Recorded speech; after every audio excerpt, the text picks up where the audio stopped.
Assalamualaikum warahmatullahi wabarakatuh. Saya Rama Mahdar Aryansyah, NPM 19/5019 dari kelas 2 PPKN kelompok 6 Kriminologi. Pada hari ini saya akan mempresentasikan materi mengenai kejahatan penyelundupan. Pengertian penyelundupan. Penyelundupan merupakan perbuatan membawa orang atau barang secara ilegal dan tersembunyi, seperti dari luar bangunan ke dalam penjara atau melalui perbatasan antar negara yang bertentangan dengan undang-undang dan peraturan lainnya. Jenis-jenis penyelundupan. Yang pertama, ada penyelundupan terhadap barang.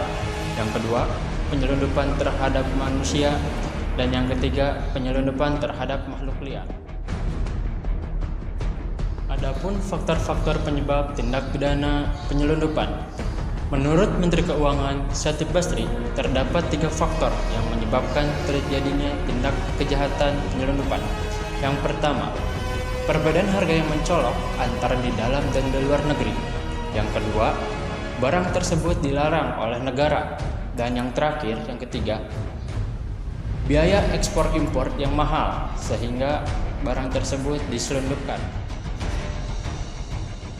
Polisi memburu kapal cepat dengan gerak-gerik mencurigakan di perairan Bangka Selatan, Kepulauan Bangka Belitung. Untuk mempermudah pemantauan pergerakan kapal, polisi mengoperasikan helikopter. Meski diberondong tembakan peringatan, kapal cepat justru melaju kencang. Guna membendung pelarian kapal, polisi akhirnya menembak 7 mesin kapal. Dalam penggeledahan kapal tanpa nama, 8 orang ABK serta 12.000 botol minuman beralkohol diamankan petugas. Dari keterangan ABK, ribuan botol minuman keras berbagai merek ini tak mengantongi izin perdagangan.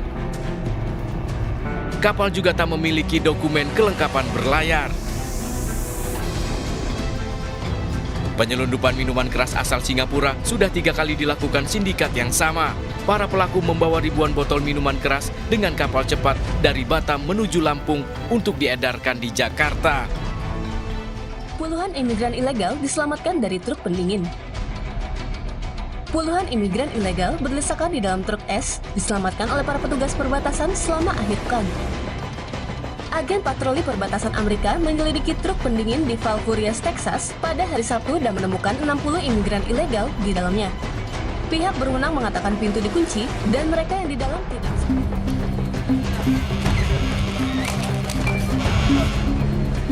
Direktorat Polairut Polda Metro Jaya menggagalkan upaya penyelundupan 27 ekor satwa dilindungi.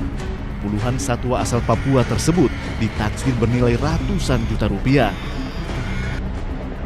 Penangkapan berawal setelah adanya informasi terkait perdagangan satwa dilindungi melalui kapal penumpang KM Dobon Solo. Dalam penggerebekan, polisi menangkap 3 orang tersangka yang sudah diintai sebelumnya. Saat menggeledah isi kapal, polisi pun menemukan berbagai macam satwa dilindungi.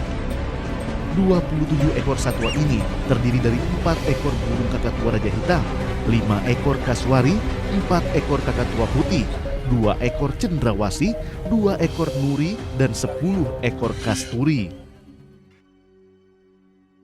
Pasal-pasal yang terkait mengenai tindak pidana penyelundupan.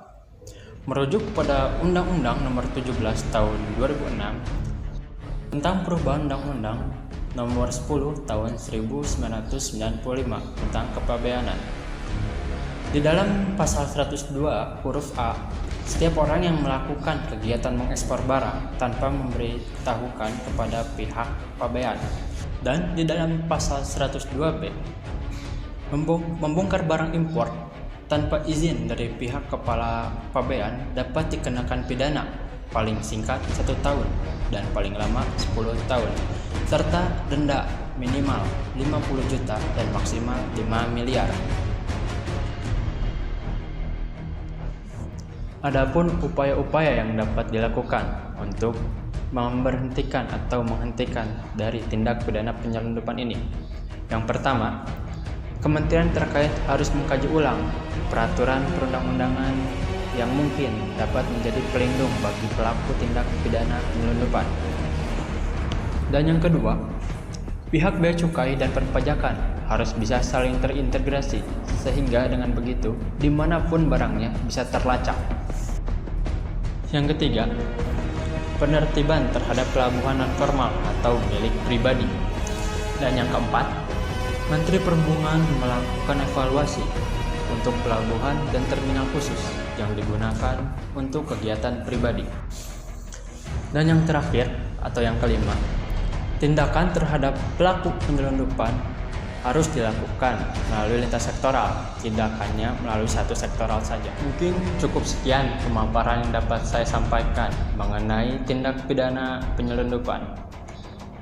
Semoga apa yang saya sampaikan bermanfaat dan dapat teman-teman pahami.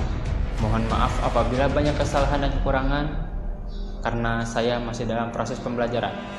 Terima kasih atas perhatiannya. Wassalamualaikum warahmatullahi wabarakatuh.